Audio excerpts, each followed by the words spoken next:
Mic check 1 2 1 2. What's good, YouTube? Y'all know what it is, man. It's your boy Tank be chopping, and we back with another haircut video.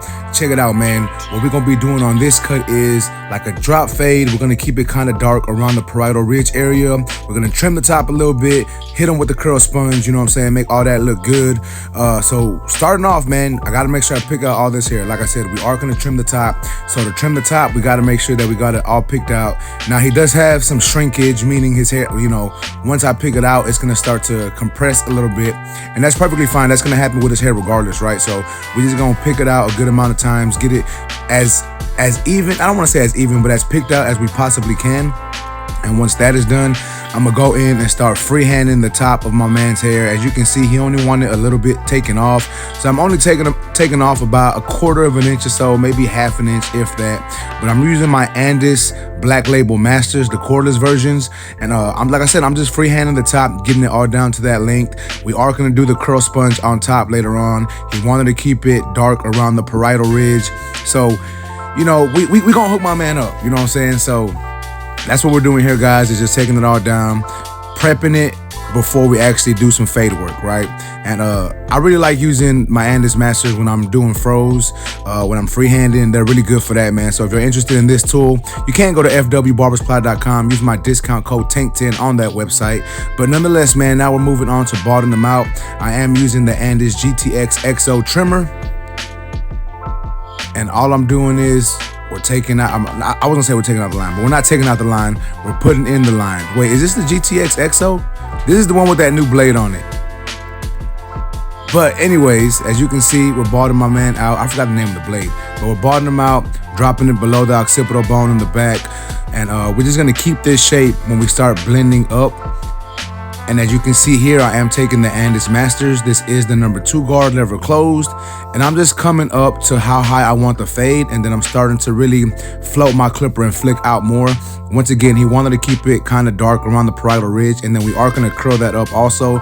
So if you take that up too high, it's not gonna be dark around the parietal ridge. It's gonna look more like a high top fade or something like that, right? So that's not what we were looking for. So we're making sure that we're flicking our clipper out with that number 2 guard, the higher we get.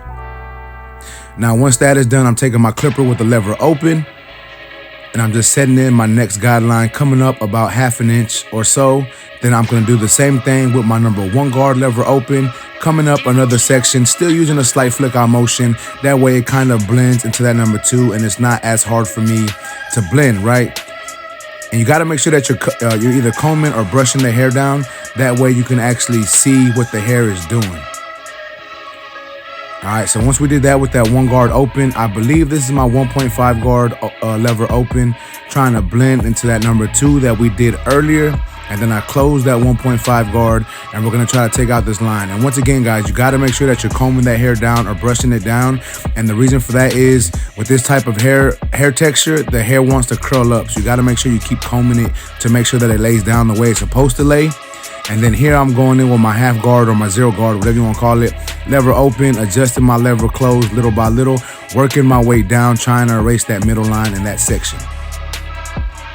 Now that that is done, I'm going back in with my clipper no guard, adjusting my lever closed little by little.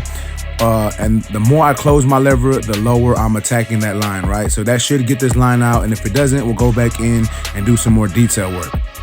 But here is my number 2 guard once again.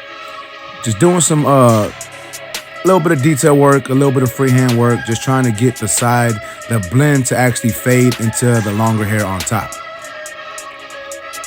Using a little corner blending, you know, he's got some dark areas, so we're trying to make sure that we attack that properly, and we're trying to make sure that we get it to look nice and have that transition just look nice and buttery, right? So then we move back to the 1 guard lever open, adjusting it little by little, trying to take care of these dark spots, still making sure that I'm combing that hair down. That way I can see how the hair is laying. And then we're gonna blend the beard in. We're not gonna line it up. He did want to let it grow, so we just blended it in real quick. And now we're just going back and doing some detail work, man. Once again, half guard, open, close, halfway, trying to do what we gotta do to make that look right. Then I'm coming with the grain with my 1 guard. I'm not sure if the lever is open or closed, but we just came down with the grain to kind of soften up those lines, soften up that dark spot. And now I'm lining them up. Now, I do want to talk about his lineup a little bit. Before the video, he actually told me, like, I don't want you to push me back.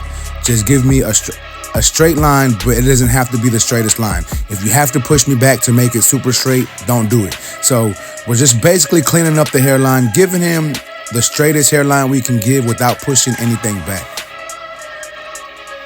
And now we're moving on to a little bit of freehand work once again, just to really make that transition look a little better.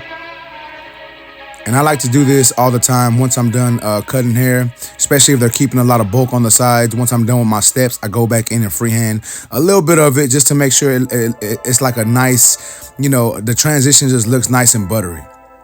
But now what we're doing here on this side is the same exact thing we did on the other side. Y'all know how it goes, guys. What you do to one side, you got to do to the other. So that's what I'm doing here, taking my number 2 guard, basically debulking, creating my initial shape that I want, making sure that I'm flicking out and floating my clipper. That way we don't leave too harsh of a line and we still give that look that he's looking for. Once again, he wants to keep it dark around the parietal ridge. So we want to make sure that we're taking our time and flicking out that clipper and floating that clipper. That way we give him that look that he's looking for. Now here is my 1 guard lever open. And then we're gonna adjust our lever closed little by little. Like I said, guys, we're just doing the same exact thing that we did on the opposite side.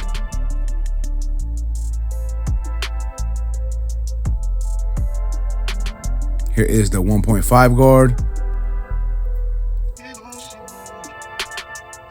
Lever open and then close.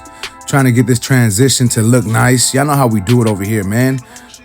I'm sorry, that was my 2 guard. This is my 1.5 guard. This is my 1 guard, lever open, then closing it. And I ain't gonna lie, man, I think I like the way this side of the blend came out a little better than the opposite side, but y'all let me know down in the comments which side y'all feel came out better. And let's be honest, man, not every time is both sides of the haircut gonna match perfectly, right? Like that happens. Hair growth grows different on each side. Hair density is different, so you just got to try your hardest to make sure that it looks good, right? But now that we're done with the fade, once again, I'm going in and doing some freehanding just to make that transition look nice and seamless. Then we're gonna move on to the lineup on this side, and once again, guys, I'm not pushing him back. If y'all can see, kind of towards the middle, he is a little light, but I don't want to push that back because he told me not to, so I'm trying to preserve his hairline, keep as much hairline as he wants me to keep, right? So it's not going to be the sharpest line, not going to be the straightest line, but it's going to be what my client wanted, and I think that's more important than giving him a super sharp line, because if it looks good to y'all and he don't like it, he ain't going to come back. So I got to make sure that he likes it, because he's the one that's going to keep coming back to me and keep putting money in my pocket. All right, so now that is done, we're gonna finish my man off with the razor, put in these finishing touches. We did not do any enhancements on this cut. We just kept it nice and natural. Make sure that we still get some sharp lines though with this razor. And then we are gonna, I'm gonna say style the hair, but we really ain't gonna style it. We're just gonna hit them with that. It's not even a curl sponge, it's like a, y'all gonna see it right now. See, I don't like to use the curl sponge. This is what I like to use right here, because you can actually clean it and disinfect it, right? Like I can put this in some Barbicide. I can spray it with my Barbicide spray. I can actually disinfect this. The sponge, I don't know how that works, right? So nonetheless, man, as you can see, we just hitting them with that curl tool to make sure that the top is nice and curly, giving them that look that he asked me for. And check that out, man. The curls are starting to pop on top. Fade looks good. Lineup looks good. Y'all let me know, man, what y'all think about this cut so far, man. Let me know down in the comments. All right, man, so check it out. This is the finished product. Once again, y'all let me know what y'all think about this cut down in the comment section. If y'all like this video, please make sure to smash that like button. Remember, guys, if you're in the Houston, Texas area and you want a haircut from your boy, you can go to my website, tankbechopping.com. You can book there. If you want any discount on tools, you can go to fwbarbersupply.com. Use my discount code TANK10. But yeah, man, like I said, comment down below, like the video, and subscribe one time for your boy, you know what I'm saying? But with that being said, man, I greatly appreciate y'all, YouTube. Until next time, let's go.